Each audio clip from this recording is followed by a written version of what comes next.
Minutes, very much. And thank you, Minister. I'm just fascinated that the House is so empty on such an extraordinary bill, you know, and one that's terribly needed. But I'm just fascinated because it's the most prominent aspect of what's going on in the country, and there's four of us here. And some people didn't even bother to wait for your answers.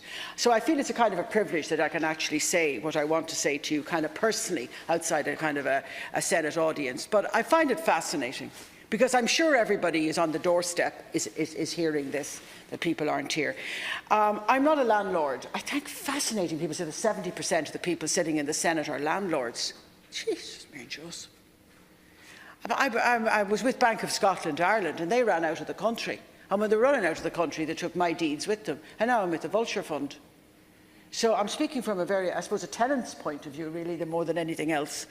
I want to, Minister, I'd like to just answer, do you think the bill is equitable in the sense that, is it a balanced bill between landlords and actual tenants? It's like as if the landlords are standing at the gates of hell, you know, ready to do everybody, and the tenants are all wonderful and terrific. It seems to me that I just wonder about the balance of it, because why are 3,000, not 1,700 landlords leaving the system if it's so good to be in it? And they can't all be wrong, you know. I mean, I've spoken to landlords, and I'm not pro-landlord because I spent my life renting from bedsits to houses, to townhouses, and I'm still, as I say, under the cusp of a Vulture Fund. But why are they all leaving if the bill is so balanced? Or are they all bad and all appalling and all terrible and all tenants wonderful? So, because everything is about getting them. Or is the bill just based on the rogue landlords, the slum landlords, the rogue landlords? Just talk to me please about the balance of it. And it seems to be wafting through this upper house as if that there's no way to actually question any of it, because it's actually going to be signed off maybe tomorrow. And will the landlords leaving help the overall problem?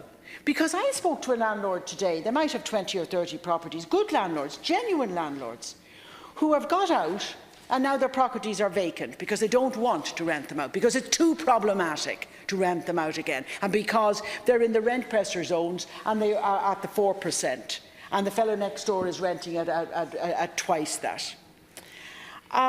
So would you maybe answer that?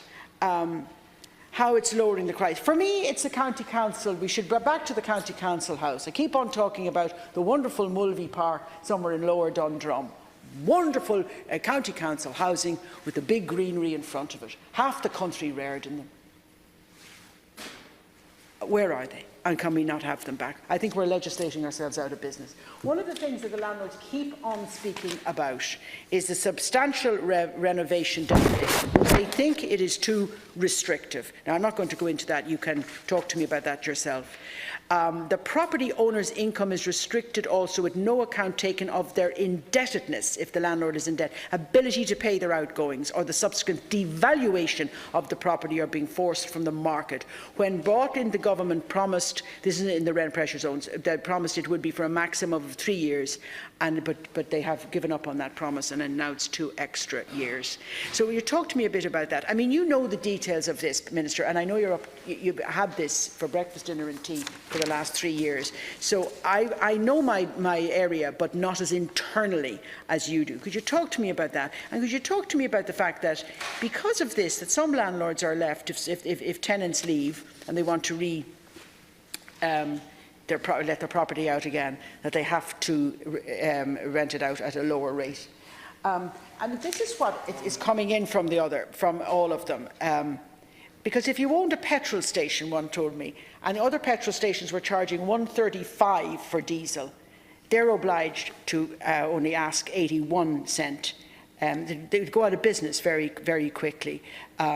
This is in the rent pressure zone legislation, where tenants leave, and then they can only, if they were at a certain percentage, they can only ask for that certain percentage again when they re-rent. But it's more about a case of balance. It's like as if there's nothing in relation to laws for the tenant. And it's all about the rogue landlord. Maybe there are hundreds and thousands and millions of them. I don't know. I don't live in that world. But it can't happen. And it's not going to, I don't see it. I think there's going to be a kind of a mixed reaction to this. And I also think that many landlords are actually going to leave, and I'm going to be realistic with you here, are actually going to leave because of it. Because it doesn't, it's not, if somebody's doing it as Colin pointed out, for a living, Senator Colin Burke pointed out, they have to make a small profit. I take on board everything all the other senators said about the rogueness of it, but there has to be some level of balance, and I don't see the balance. It's all about roguery and landlords standing at the gate of hell, ready to get everybody. This is not true.